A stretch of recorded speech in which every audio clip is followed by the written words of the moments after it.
Hi, my name's Gavin Phillips and I'm the North Yorkshire Sport Development Manager. Thank you for joining us on the top tips for implementing the Daily Mile. We've been fortunate enough to be joined by Jonelle Yeoman, the head teacher at Greatwood Community Primary School. The aim of this bite-sized webinar is to just take you through some of our top tips, go-to strategies for implementing the Daily Mile, but then also give you a real perspective from a school in North Yorkshire that's implementing the Daily Mile for the benefit of their children. We hope at the end of it, you'll be able to go away with some ideas on how you may be able to use the Daily Mile to support the children within your school. And feel free to get in touch with us at any point if you need any further advice. So tip number one, do what works for you in your school. There's so many things, so many interventions out there that are one shape fits all. With the Daily Mile and with any intervention, it needs to be right for your school. So that's the time of the day, the route around your school, how long you run for, or how far you get your children to run. All needs to work for you and your school. It's no good trying to do what the school next door does because it might not work for you. And some of the examples that we can give there is setting it in part of the timetable, but letting your staff be in control of that. Do what works for your staff at a point what's right for them. Do what works for you and your school, for you and your children. So whether that's setting it at a certain time every day and the full school going out, or whether that's just handing it over to your staff and empowering them to use it when they see fit. Really doesn't matter, but it's got to be what's right for your school. Tip number two, keep it fun, freshen it up, and mix it up by changing routes if you can. Not all schools have the luxury to be able to do this, but don't be worried about the actual distance that you do. It's more about the time where you go. Put challenges in there using targets and resources and competitions. My personal best is fantastic use of innovation with schools and using the Daily Mile. Keep it competitive for each individual child without putting them off. There's varying ways in which you can look to challenge your students, keeping it fun and keeping it fresh. Tip number three, reward and encourage. Lots of schools have certificates, they have reward policies for effort. Discuss the wider benefits of physical activity and what are the wider opportunities to learn within the Daily Mile. I was chatting to a school just last week and they've put numbers out and they ask the children to do the times tables as they go around, or they'll put in like number bonds and all sorts of different challenges to help their children learn whilst taking part in this daily physical activity. Tip number three, keep it flexible. Don't worry too much if it's not going to plan. Don't worry too much if it's slightly different to the day before. It might be that the weather's going to be bad in the afternoon and that's when you've got it scheduled for. Go out in the morning. If you decide to start with one class, fantastic, or go for it as a full class.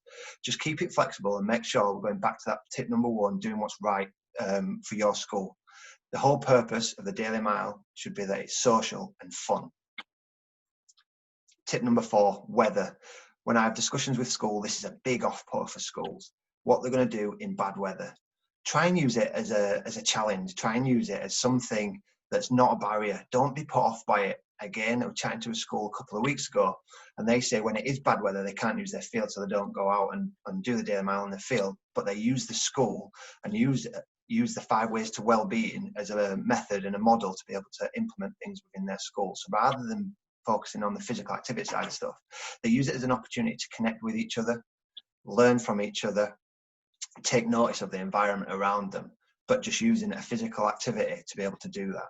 So there's lots of different things and ways in which you can kind of incorporate the weather as part of that physical activity. And also, children won't melt. On the Daily Mile website and the North Yorkshire Sport website, there's some supporting resources to help you pick up and implement the Daily Mile. And this is a initiative. It's not necessarily the initiative, but it's one that we know has been working and that's been designed by schools.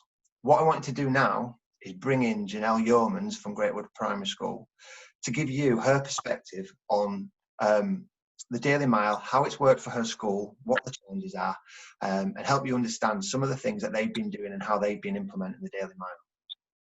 Jonelle, over to you. Hello, everybody. First and foremost, please don't be put off by the Daily Mile or the active track or whatever you want to call it. We've been fortunate enough here at Greatwood that we have we received some funding through the sugar tax, so we have had a track built at Greatwood, and I, as the head, was a bit dubious at first as to how this would work at Greatwood, but I think all the tips that Gavin's just shared with you are what has helped our Daily Mile to be so successful. We are very laid back about it.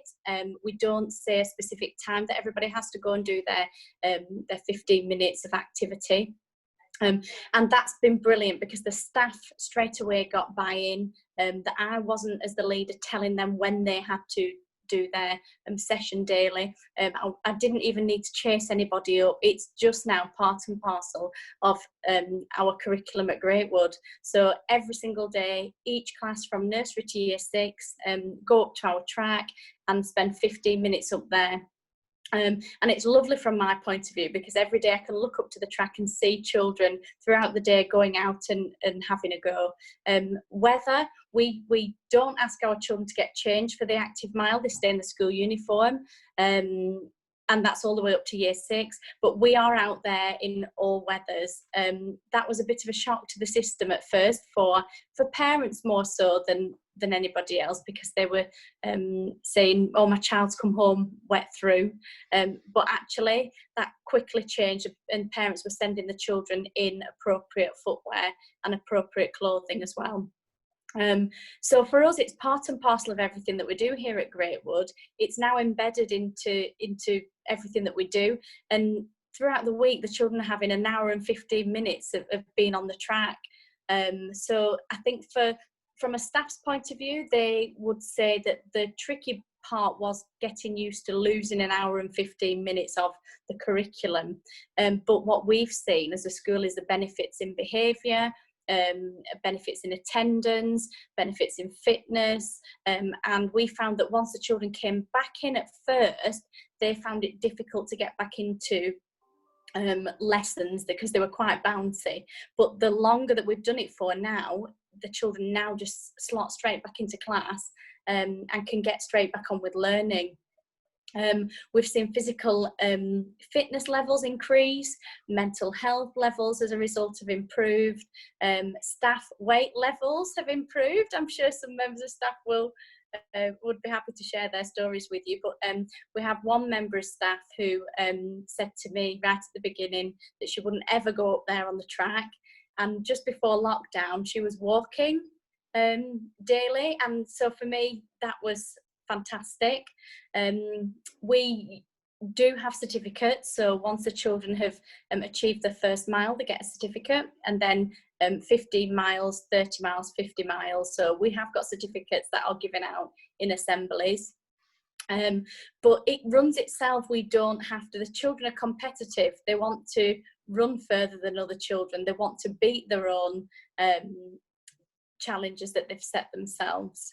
But another story that was fantastic is one of our year 6 boys had lower back pains at the beginning of last year, and when we introduced the mile, his mum was really concerned that he might not be able to do it, or it may hurt his back. But actually he came to me a few weeks ago and said, I can't believe it, Mrs. Yeoman, you know, I can run now for the full 15 minutes and it doesn't hurt me at all. So the health benefits from that point of view have been incredible. Brilliant. Cheers, Jo.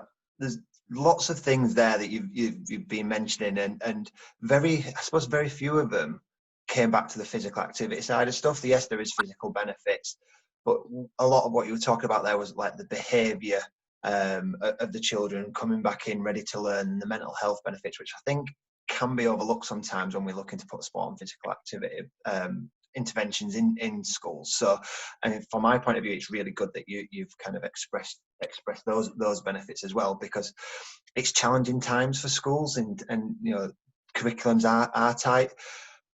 Would you say that your school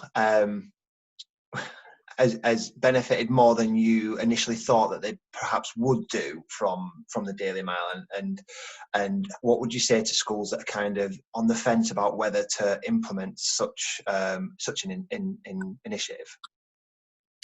We've definitely benefited far more than we expected to. I think from my point of view, when I put in the bid to get the funding for the track, I expected to see improvements in physical activity, but as I've said to you, we found far more benefits than we initially expected. So for me, it's been a no-brainer. But again, it's got to come from the top. As the head teacher, I had to have the buy-in in order to get everybody else's buy-in. And for the first few months, did run it every single day. So actively going out of my way to model that behaviour. I now don't need to do it. I wish I did. But everybody else has got the buy-in now, so it runs itself from my point of view. Brilliant. Thanks for that, Jo. And what we'd just like to say as well, if you've got any questions, regardless of whether it's towards a head teacher and asking for a perspective there, or to myself at North Yorkshire Sport as the active partnership, please just do get in touch, because we're here to try and help you, to try and encourage you the best we can. We want to help schools to put these initiatives on. So if you have got any questions, please do get in touch. I think that's about it from us. This was obviously short, which is what we want it to be. We'll put the links to the website next to this video and stuff like that, where you can get all the supporting documents. And thanks for listening, and I hope you found it beneficial.